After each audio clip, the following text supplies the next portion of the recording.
Nakikita nyo po yung puti po na yan na parang bubong. Hindi po yung bubong yellow. Dahan-dahan pong bumababa mula sa buhok dahil plus temperature.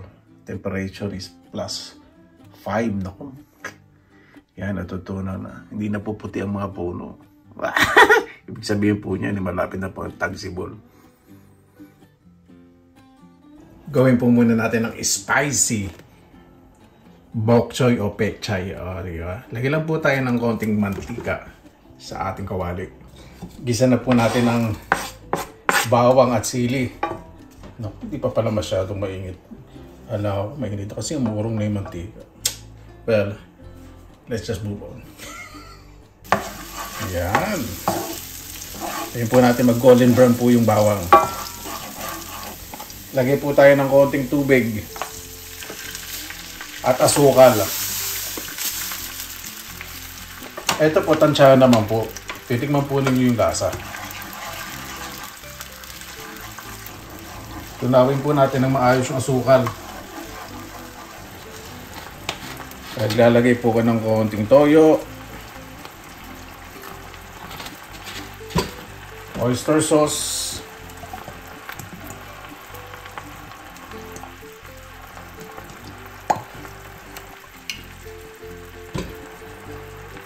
haluin po natin mabuti. Medyo bawasan nyo na po yung apoy sa medium heat lang. Kasi pag masyadong malakas po yan, pag nasunog yung asukal, hindi po masarap. Kasi ito po yung magiging masarap na sauce po natin eh. Lalagay po tayo ng 2 dashes of salt. Tama ba yun? Hindi pala pinch. 2 pinches of salt. Saka po maglagay tayo ng paminta. Yun na po natin mabuti, nakapakbaw. Ayan. Medyo nagkakaramelize na. Lalagay po ako ng potato flour na tinuno po sa malamig na tubig. Wala po kayong potato flour, cassava flour.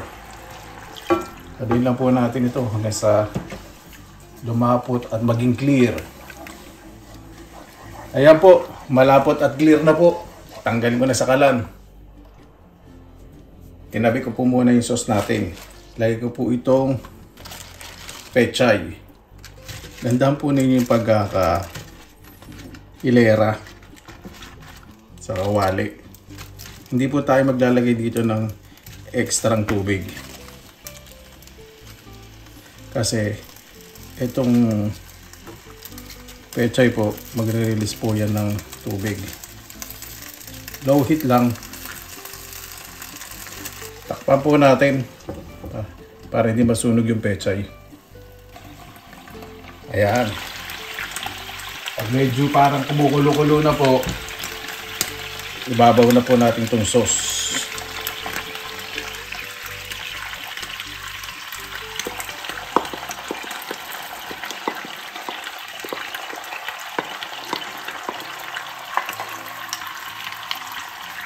Takpan po natin ulit. At tanggalin na natin sa kalan. Ayoko po ng overcook. Ito po yung masarap.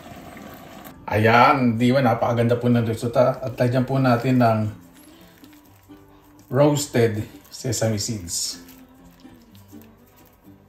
Sosyal! Kunin ko na po yung lechon sa oven. Ayan, ready na po. 200 degrees Celsius lang po ito. Asin lang po yung nilagay ko for 2 hours.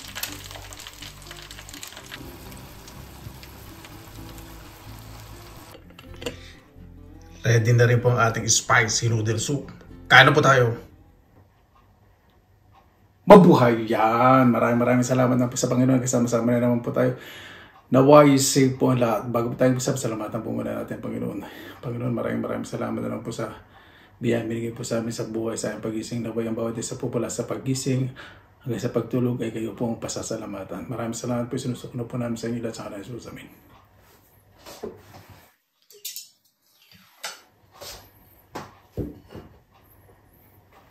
Okay po muna tayo ng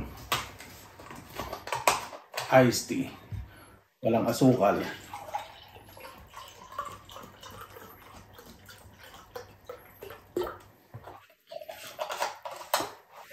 Meron pa tayo rin burong mustasa.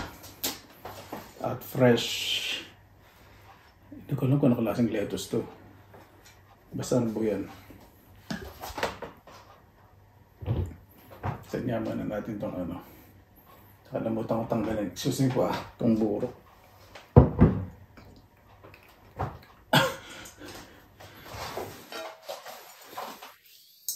Ano maganda laban. Ito na dito.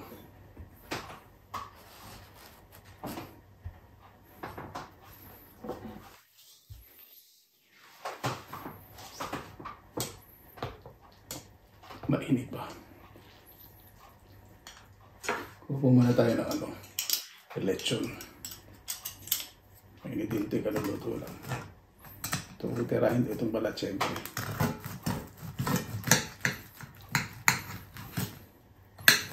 Diba?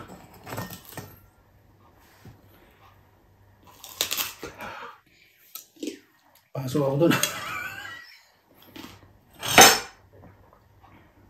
Wait lang. Mainit pa. Quite hot for the foreign viewers.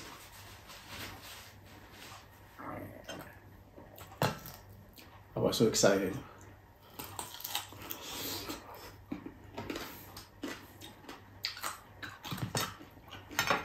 So good. Oh, ang sarap.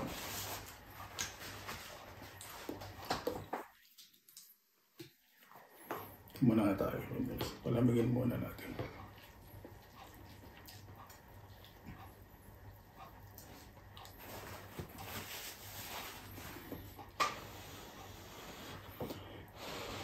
Korean noodles po ito, spicy.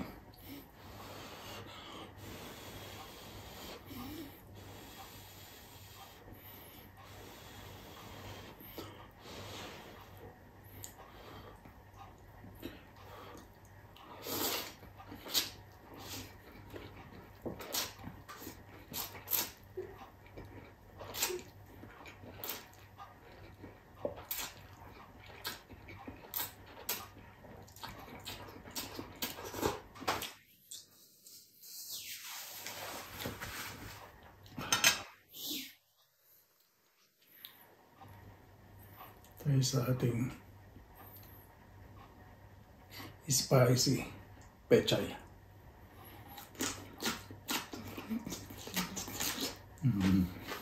Oh.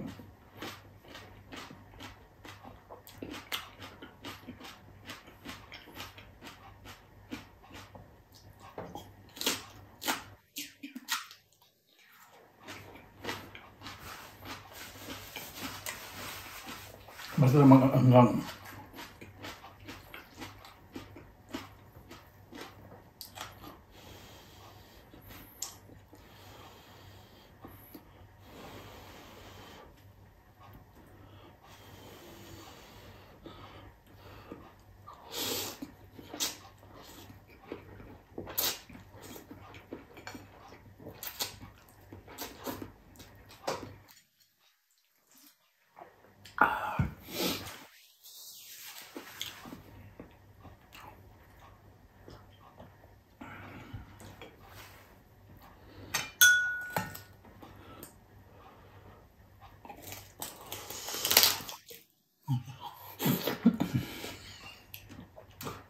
Ingit ba din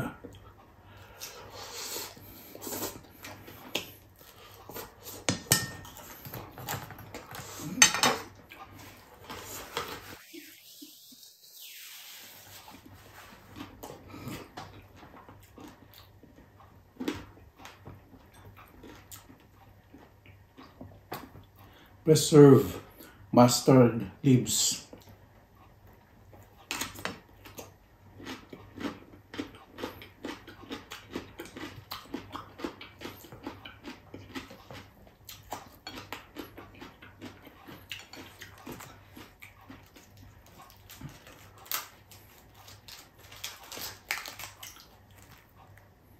Tayo dito.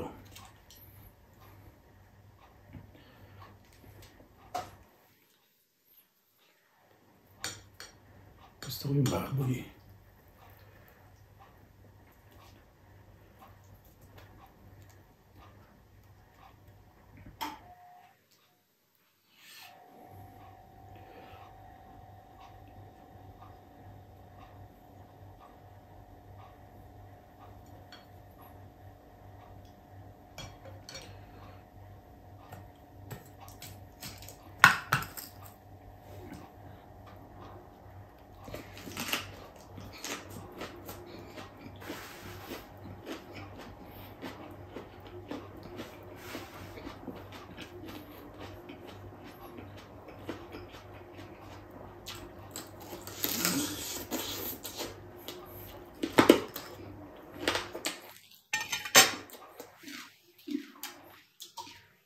Mainit pa. Still warm.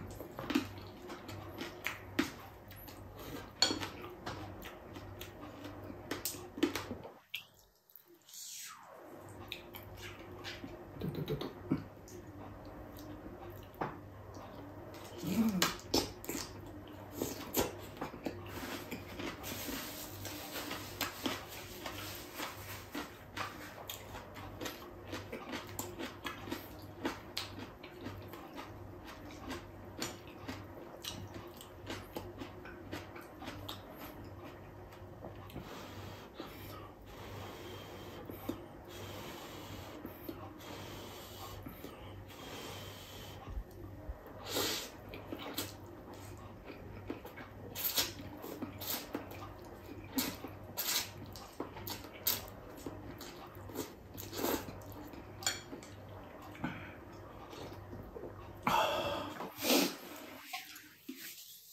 Pag kinain niyo yung noodles nito, hindi siya masyadong pero pag hindi ko sabaw yun, gumuguhit yung spiciness, yung anghang.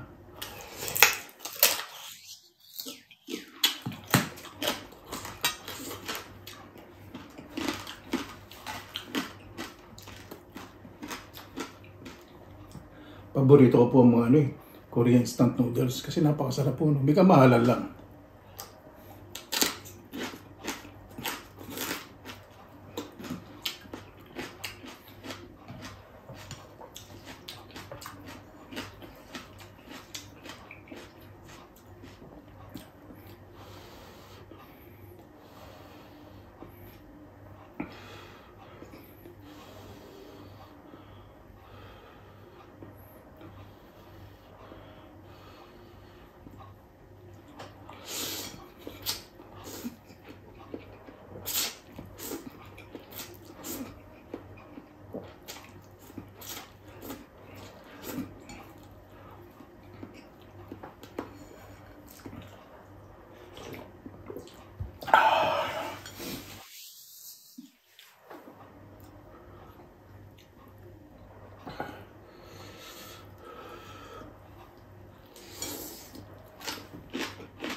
O diba? Bait ko po ngayon.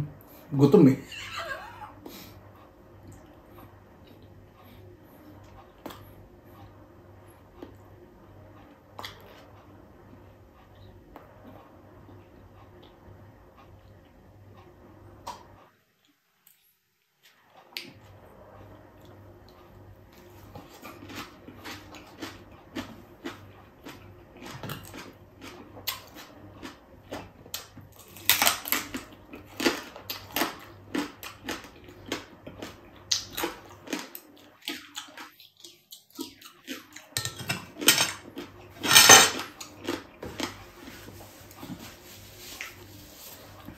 Lechon na lasa. Napakasimple. Asin lang. Winner na winner ang lasa.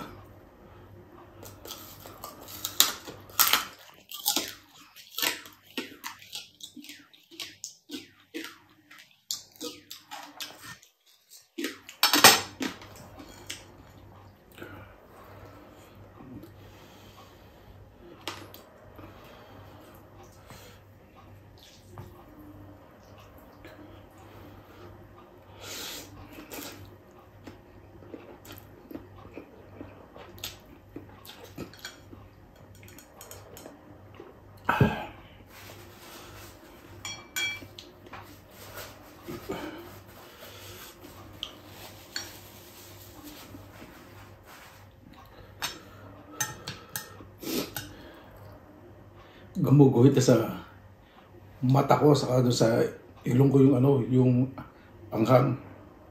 Dahil po kasi talaga pag yung powder, yung pang, ano, no, panganghang.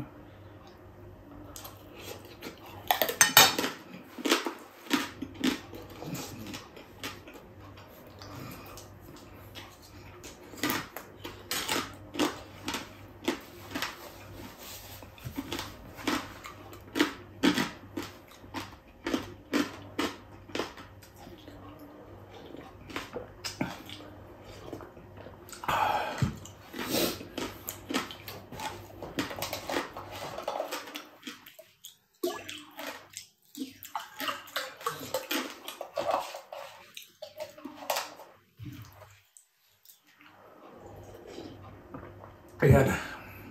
Ganda lang po yung kapangyarihan natin sa sabaw. Ito po yung pinakamanghang yung sabaw.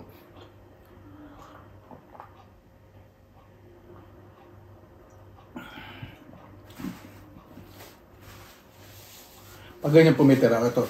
Lalagay po yung sa maliit na container. Palalamig ko, tapos lalagay ko sa rin. Sa ibang, ito po, sinishare ko rin po sa mga kaibigang finish. Bago tayo tapos, pasalamatan po muna natin ang Panginoon. Panginoon, maraming salamat na po sa biyaya po sa amin na bawat isa po, mas maging mabuti po sa kapwa. Napakasarap pong mabuhay na may mapayapang pamayanan. Kaya na po bahala po sa amin, sinusuko na po namin sa inyo at sa kanila ni Jesus. Paano po? Maraming salamat na po sa inyong oras na nila sa pinilangalakbay. Basta lagi po tayong positive vibes, good vibes. God bless. Ingat po lagi. Magandang araw. Laban lang.